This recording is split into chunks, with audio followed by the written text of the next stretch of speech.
What's up guys, so the year 2018 is about to end and it's time to show you guys my best phones of the year which I have personally used. 2018 was a very interesting year indeed. We have seen world's first quad and triple camera phones, ultra futuristic bezel-less phones with moving cameras. It was surely a fun ride. So starting things off with the best of Apple and the most expensive phone on this table, and also the most powerful as well, the iPhone XS Max. This really is the perfect iPhone. Compared to the iPhone X, this one has a huge improvement regarding the battery life. The performance is top notch. I really like the speakers. The Face ID works great with iOS 12. One of the major things is the camera. I really like the colors and skin tones on the iPhone. The portrait selfies are massively improved, along with great 4K video performance. All of that said, this is definitely not for everyone since the price is too damn expensive. But if you can afford it, and if you are already an Apple user, then honestly,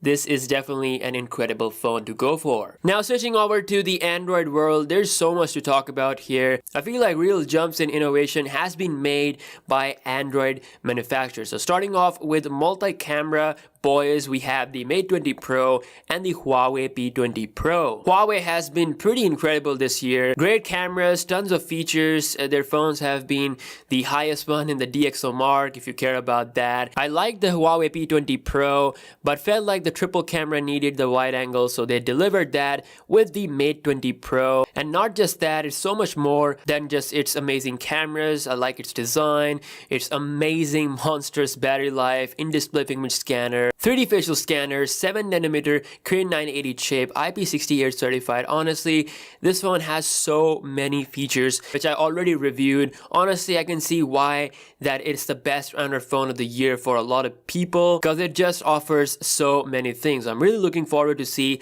what more Huawei can bring to the table next year. Then we have the Sammy Beast, the Galaxy Note 9. It is right up there with the Mate 20. You can't go wrong with this one. As always, every year Samsung brings the best with its Note lineup. We have the Note 9, best for power users. It has the best display on a phone. Really like its design. Great cameras. A night mode is missing, but other than that, it is great. It has the best battery life on a Samsung phone, and of course, something that you won't find on any phone out there, and that is the S Pen. Then comes the Samsung Galaxy S9 Plus, and this, in my opinion, has been the overall best phone from Samsung and could possibly be the best phone on this table right now as far as the price and the features go. Don't get me wrong, the Note 9 is great, but if you don't want the S Pen and with little less battery, the S9 Plus is actually a perfect phone to go for. It has a great display. I really love the design. I like the cameras. They got even better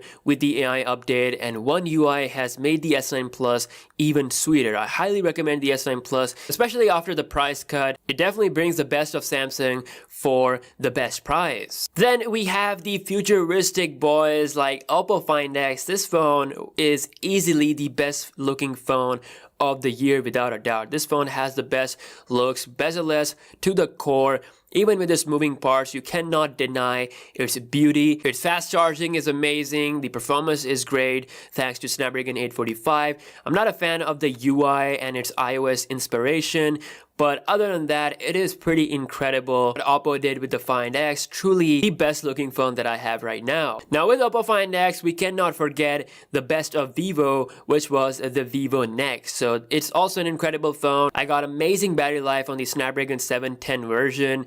Decent cameras. Again, I'm not a fan of the UI, but the rest is all good. The camera pops up from the top. It really does look great to show off. Now speaking of Vivo, I haven't checked out that much of mid-range phones this year, but the Vivo V11 Pro is something that I did check out. It's a mid-range phone with a nice 1080p OLED teardrop notch display. You get in-display fingerprint scanner and facial scanner.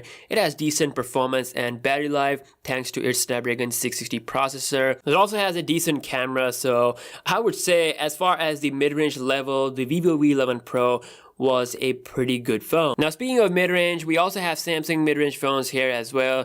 There's been a lot that they made this year, but to be honest, Samsung really is losing the mid-range game because of the overpricing. The A7 and A9 2018 are Samsung's first triple/quad camera phones.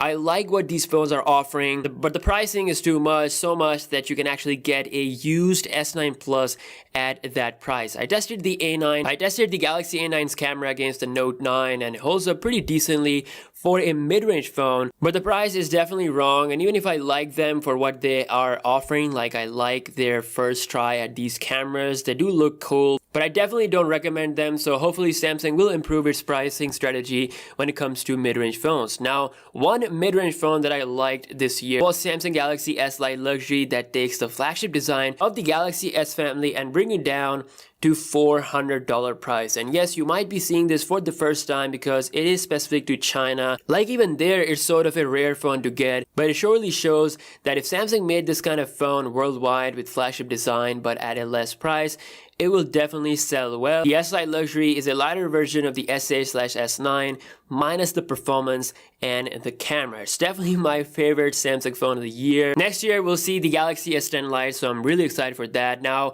while we are at the topic of the budget, the best phone, without a doubt, is the Pocophone F1, the shocker $300 phone with Snapdragon 845. Like, you can't go wrong with this one. If you want flashy features for really cheap, this is the phone to go for, which also almost humiliated iPhone when I did the speed test. So indeed, Pocophone F1 is the undisputed king of the low price. I see the Pocophone F2 next year to give us Snapdragon 855 at cheap price. But if you want something above Pocophone F1 that has better display, better camera, better design, and still cheap, then look no further than OnePlus 6T. It's pretty damn good. Like every year, OnePlus nails it. The software experience is near stock, which is the favorite thing about this. Other than that, it's also incredibly good at battery life. The camera has gotten better with night mode. I highly recommend this if $500 is your budget range. And last but not the least, we have the Google Pixel 3 XL. It may be ugly, but ugly for all the good reasons. If you look past the ugliness, it has those amazing cameras. This phone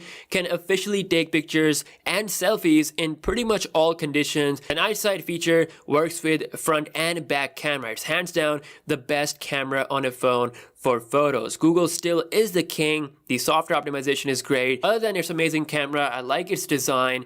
It's pretty refreshing. And then also the display has got better because this time it is made by Samsung. And the speakers on this phone is also pretty damn good. Pretty loud, I would say. But other stuff like having 4GB of RAM, which kind of sacrifices RAM management. It's not IP68 certified. There's no headphone jack. It definitely can't compete with the phones like Mate 20 Pro or the Note 9 when it comes to feature by feature. It definitely has an amazing camera. Like, this definitely is taking the cake for the best camera on a phone right now. We'll see next year what Google will do with their Pixel 4. Hopefully they will do something with the design. I really want this ugly notch to go away because this can be a great phone, and I really want them to put more RAM in their next flagship. So that's it. These were my best phones of 2018. I'm really looking forward to next year's flagship phones. Lots of excitement regarding the Galaxy S10 family. Let me know your thoughts about this whole collection of phones in the comment section below. What is your favorite phone out of all these phones, and what is your favorite phone of this year? Who do you think out of these phones is the absolute best one? Let me know, and I will see you guys in the next one. Peace out.